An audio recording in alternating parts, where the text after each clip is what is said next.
and get to the next level and hopefully get to where I am now, you'll do things I'm going to talk about in this series and in this woodshed moment, where I'm taking you to the woodshed and correcting your perspective on how you should be thinking you're going to make this money. Okay. You have to have a very, very low hanging fruit objective and then increase that gradually. Very, very small, slow, incremental, modular gains. That's how you do it. If you jump and you think, okay, I have a low hanging fruit objective. I hit it. I've been hitting consistently. All right, now I'm just going to go. I want $10,000 a month. You're going to fail because you didn't make that transition from $250 a week to $500 a week to $750 a week to $1,000 a week to $1,500 a week. That's a gradual increase. You get acclimated to the risks, the feeling of putting on that type of trade as it grows exponentially. You don't even know what that feels like. You have no idea what that feels like. And the wins are scary as hell. They're so scary. Yes, I said it right. The wins, not the losses. The losses haven't really stopped you from trading. As long as you had money in your account, you kept taking trades. So that's not a fear factor for you. You're smiling again. That wasn't a deterrent for you to stop trading. As long as you had money in there. Oh, I lost. Okay, well, I'm getting pissed off now. I'm going in. I'm going to go in there for more. And they're going to pay me with interest. Oh, yeah. And the interest was paid that you paid it. Now you're in greater drawdown or you're blowing your account like I did dozens of times over my career. There's no shame in that. You have to learn from those things. But you are going to be doing things at a slower pace. That's how you make ends meet. Things are hard. The markets are hard right now. I've said this throughout this year, and my private mentorship knows this as well. Things just are not as clean as they usually are. And it's not surprising, but it's not impossible. Obviously, you've seen that. So you have to pick your shots. You have to know what you're doing, why you're doing it, when you're doing it, and when to avoid it. That's part of your trading plan. But what are you doing as part of your growth plan to make ends meet? Where are you going to start? Where's your low hanging fruit threshold? What are you aiming for? Well, one of the things I like to teach is, and where did I get the $1,000? I don't have a specific reason for 1,000. I just felt that $1,000 to me at that time was a lot of money. And if I could save it every single month, nobody in my family was saving $1,000 and they were working. So I'm thinking, I'm working as a vendor, filling up candy machines and servicing soda and snack and cold food machines and coffee machines. If I can save $1,000 a month, I'm doing better than everybody else. And they can laugh at me that I'm making less than $300 a week, but I'm saving $1,000 a month. That's how I looked at it. So while most people were looking at me when I would tell them what I was trying to do, I was going to learn how to trade and make money in the markets, the commodity markets, at that.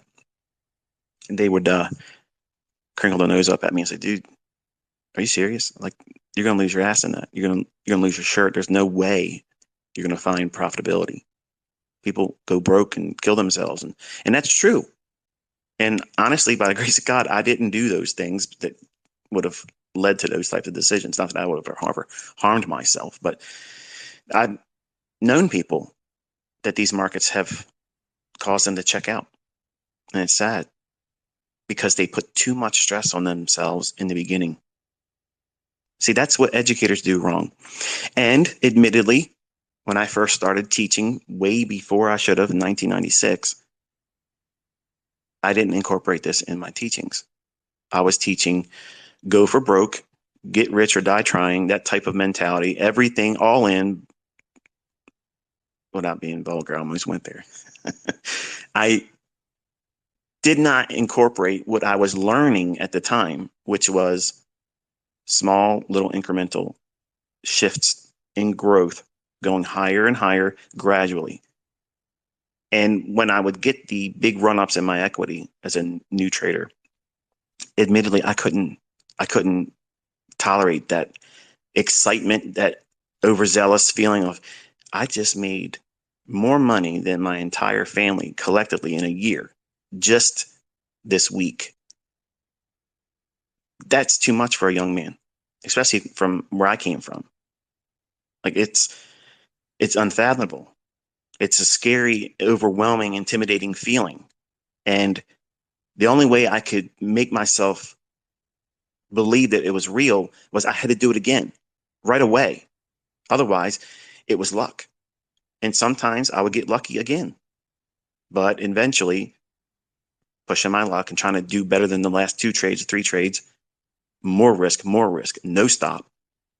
It's going to go in my favor because the last three did over leveraged. And then the account gets blown. So what I discovered and how to prevent that was I came up with a way like I first started. I had realistic, absolutely easy objectives. Now think about this. I'm the guy that's already proven I've got millions of dollars and I've made millions of dollars and I can trade really very well. And I'm consistent. I'm the guy that's sitting down with you right now telling you you should be aiming for about $250 a week. And it's laughable to some of you right now. I know I'm not talking to you, but there's a lot of folks that have not found consistency yet. They just breached that now I can be profitable, but you just arrived. You just got there. And this is where everybody without discipline blows up. They self-destruct. It's not worth mentioning the individuals that open up their account with live funds and just go right out and dust it and never see profitability. Those individuals are not the topic here because they're going to always be there. But my target audience here is the individuals that have gone through the 2022 mentorship. They've done the work, they've done the back testing, they've seen that it is a real pattern. It really repeats, it's very precise, and it's consistent. But now you've been trading it and you're consistently finding it. Now you've just dabbled with live funds and you did that decision on your own. I didn't tell you to do that. What is the advice that I would give you if I could go back in time? What would I be telling myself? It would be do what you first started with. Go in there with a very easy objective. Now, some of you are already being critical and thinking, dude, $250 isn't going to do anything. Like that's just literally,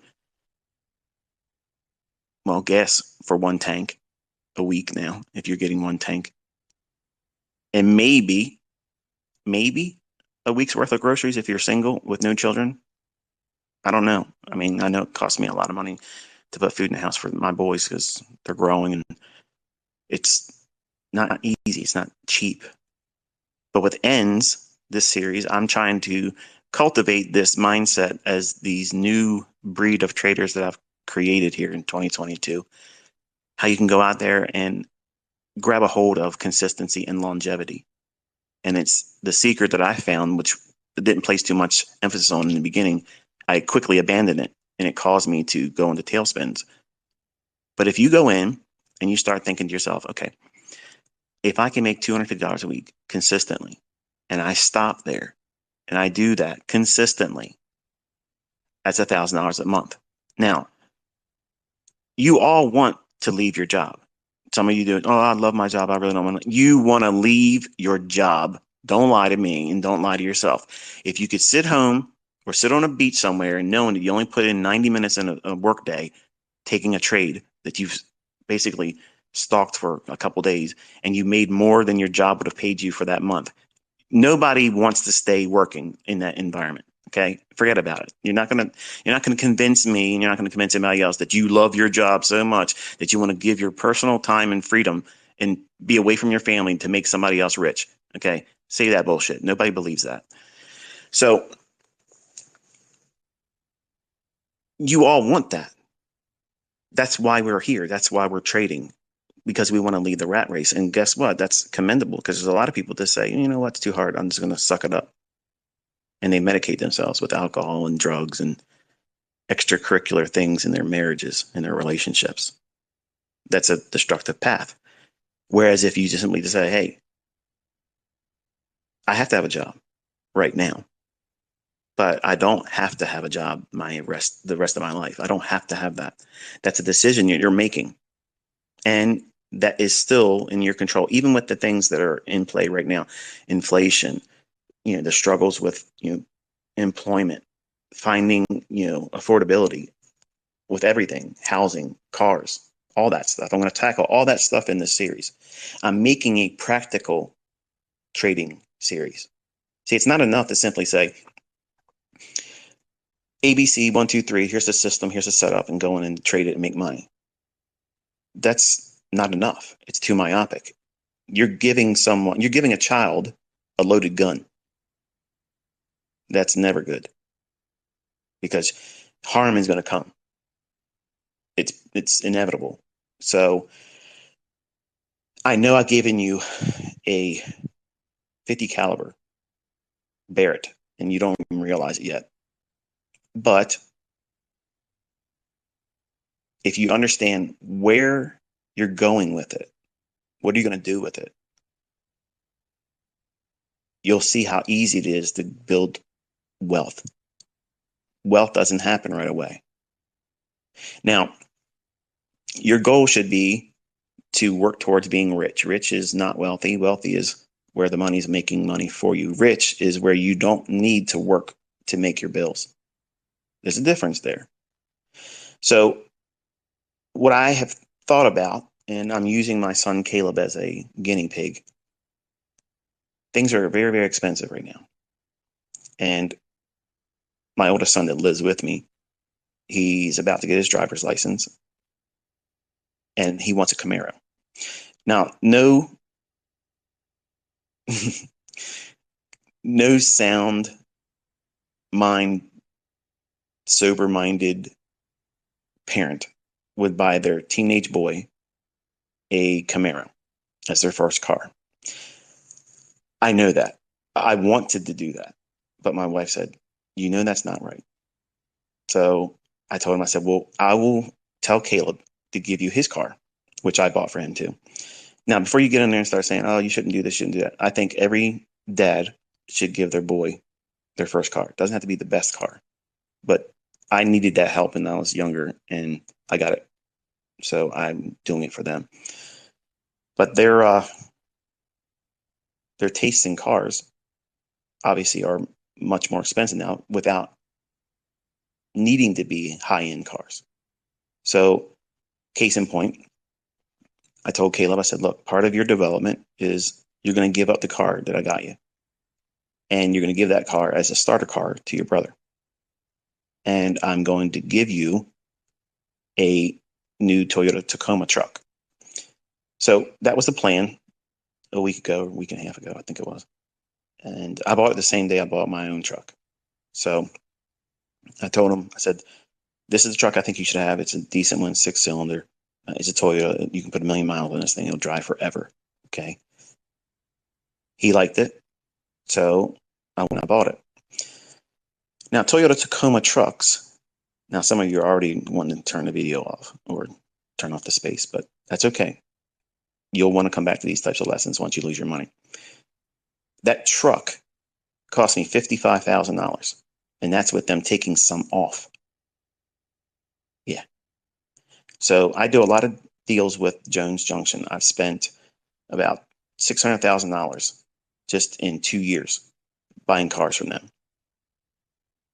Now, I have a lot of volume, and I have a lot of, well, leverage when I go and I say, this is what I'm willing to pay. I know you're trying to make money, but this is what I'm willing to pay.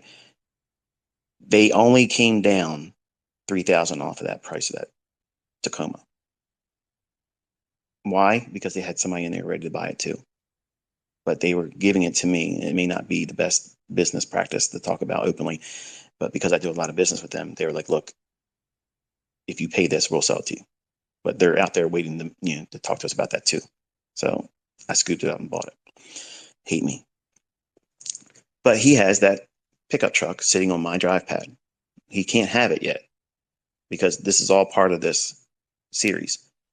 I told him, I said, you have to leave the job you're working at, because where he works at, they've messed his car up, which is another reason why my oldest son that's living with me is getting that car. It's already dinged up a little bit, not because of Caleb, but because of the people that he worked with that was jealous of what he drove. And he doesn't drive a very nice car. It's a Nissan. It's not that big of a deal. But where he lives and where he works, that is a crime-ridden area. And It's been meant for him to be inspired to want to leave that and do better. And if he gets this truck and he takes it down there to that job, it'll be ruined. So I told him, I said, you need to get away from that job, come up here, and the money you're making, you need to get yourself a townhouse or condo or whatever, and start living up here and get a job up here. So once he has that, then he can have that truck. So I bought the truck, but I put it in his name. I have not done any payments in a long time, but because he doesn't have any credit, I want him to establish credit. So I did a co-signing because he doesn't have any credit. He's too young. So he's now got a $900 a month bill. That's an end that he now has to meet. So what does he got to do? That $1,000 plan. So in his trades, he has to find a way to always be able to net enough money to cover that car note. It keeps him from doing what? Rolling the dice to do big trades, to do one more 5-point move. Now, some of you might be thinking, that's diabolical. You're an evil father. But my children didn't learn this because they watched me. They weren't even inspired. So I have to put them in situations where they have to. Otherwise, they're going to be left to doing these types of jobs the rest of their life, because I'm not going to just lay money in their lap. I'm not doing that. So he's in a situation now that he has to make that work. And if he doesn't, he messes up my credit, which, let's be honest, I wouldn't let that happen, but it would if the payments didn't be kept up. And he's building his own credit. So he has a vested interest in seeing that it's done right. His insurance only went up, I don't think, maybe $40 a month. I think it was something. It was less than $50. Let's call it that. So he went from not having a car note to now having basically $1,000 a month. That's not counting gas, because I'm sure it'll probably spend a little bit more in fuel. But if he works close to where I live and he works close to his home, which is not determined yet because we don't know what we're going to, decide on. I don't know if a condo is the right thing for him. And I don't know if he's going to choose a townhouse or a single family. But his trading has to meet those needs because daddy's not paying for it. So I'm forcing him out of the nest into the real world. So you had a taste of what it's like to make money. You had a taste of seeing it in your account. But now what do you do with it? You have to be structured about what it is you're doing with it. So it helps him and anybody else that would apply this, because it did it for me as well. I didn't have a car note that was $1,000. I had a bill to myself. My first bill every month was $1,000 has to go into my savings account at Nations Bank.